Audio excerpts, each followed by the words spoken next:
welcome to Sewing for Cosplay. In this episode, I'm going to show you how I drafted my punk Captain Marvel vest, but more importantly, this should give you the tools on how to draft any fitted sleeveless top of your choice.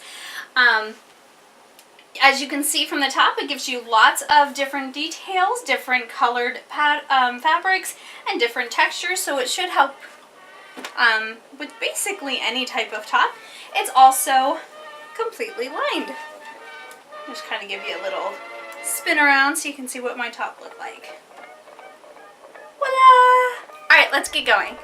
Okay, for Punk Captain Marvel, I decided to use what I call the duct tape method, and if you make foam armor, you're probably pretty familiar with this method.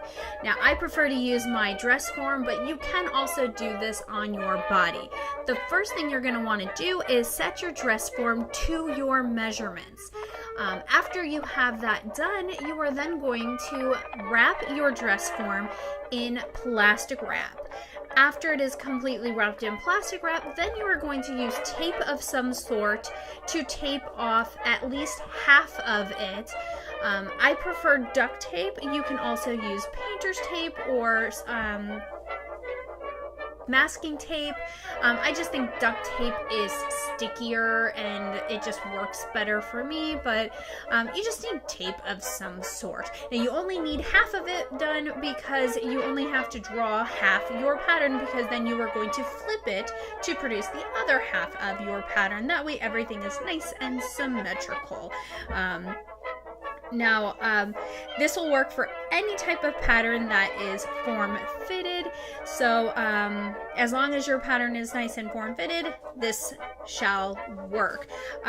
Now, this also is only going to work for things that do not have a sleeve. I have yet to master drafting my own sleeves. That is a challenge I am trying to work my way up to, but I'm not there yet. And my cat is being such an annoyance right here. I am so sorry for that. So first I like to decide how long I want my vest to be. I decided on 20 inches and I went ahead and measured that and marked that along the front, the side, and the back. The back was a little more difficult because of the back curvature, but I did the best that I could. Because this is a punk vest, the actual length of it is not quite so strict. After I had that measured off, I could then go ahead and start my pattern. And I like to start my pattern by sketching out the armhole. It's a nice starting position for me. So go ahead and sketch out your armhole.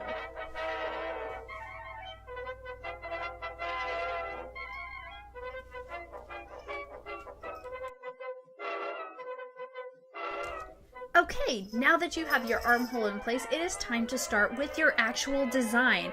Now, I highly recommend that before you even start sketching out your design onto your pattern, that you actually sketch it out onto a piece of paper. Sketch out your design, especially if you're doing an original design like I am here.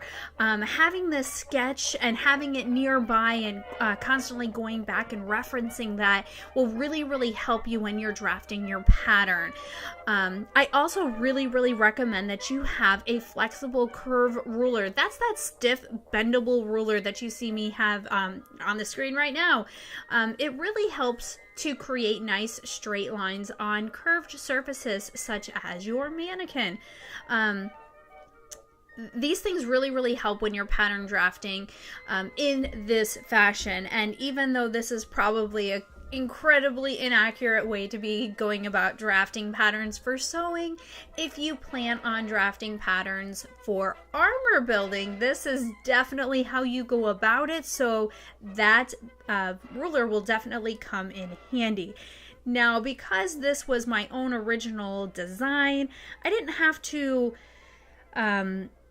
be super accurate on where my lines were. It was kind of my design. I didn't have to measure, things didn't have to be proportional. I didn't have to measure where these lines needed to be. But I did take my time and I was being very careful and accurate my measurements, or on my line, so that everything was nice and neat. I did want it to be nice and neat. But if you are doing a character sketch off of an existing character, you may need to actually do measurements, and that's something that you might have on your reference sketch that you sketched out prior to doing your pattern, right? But this here, just, be careful, be accurate, take your time with this, and make sure you get everything nice and clean and crisp, and you get your pattern nice and accurate. Once you've finished your design and you're completely done with your pattern, you're going to want to make sure that you've labeled all of your pieces. I always label F and a number and B and a number. This stands for front and back. I label from the top of the pattern to the bottom and from left to right. Now, this is how I label. You don't have to label like that. It doesn't really matter how you label. It's completely arbitrary. Just make sure that you find a way that works for you and you stay consistent to that. If I have a lot of pattern pieces, I like to create a sketch of my pattern and label all of the pattern pieces on that sketch, and that just kind of helps me when I go to put it back together. That's what I did with my Captain America pattern, because I believe that sketch had like 60 pattern pieces for the front and like 30 for the back. It was just an obnoxious amount of pattern pieces, and that sketch saved my life when I had to put that thing back together again. You also want to make sure that you're notching your pattern. Those little notches in the pattern help you line up your pattern pieces, and those are incredibly important as well. So make sure that you're doing that as well.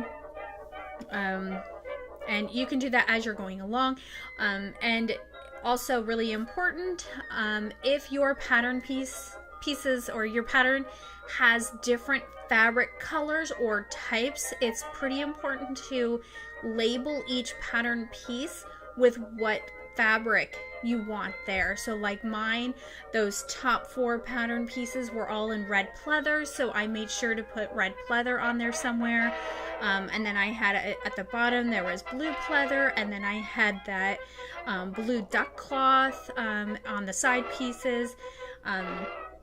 This just helps you so that you're not trying to figure out what those pattern pieces need to be after it's all cut out and it doesn't make any sense anymore.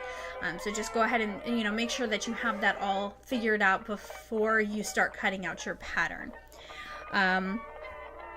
Once you're finished with the front, make sure you move on to the back. Now the back of this one was very, very simple. So I actually, because Captain Marvel usually has that big star on her front, and this was a vest that was going to be worn open, I actually decided to do a big star on the back. I was going to do an embroidery star, ended up doing a foam star. That's a whole other video or tutorial. I think I took enough photos for a vlog tutorial. I'll have to see. But anyway, once you're completely finished with your pattern, you're going to want to cut it out. And I would recommend keeping your back pieces and your front pieces separate in some way. And in the next video, we're going to talk about how to transfer your duct tape pattern pieces onto some sort of actual pattern piece. There's a couple of different ways you can do it, and we will talk about those in the next video. So I will see you then, and until then, keep sewing.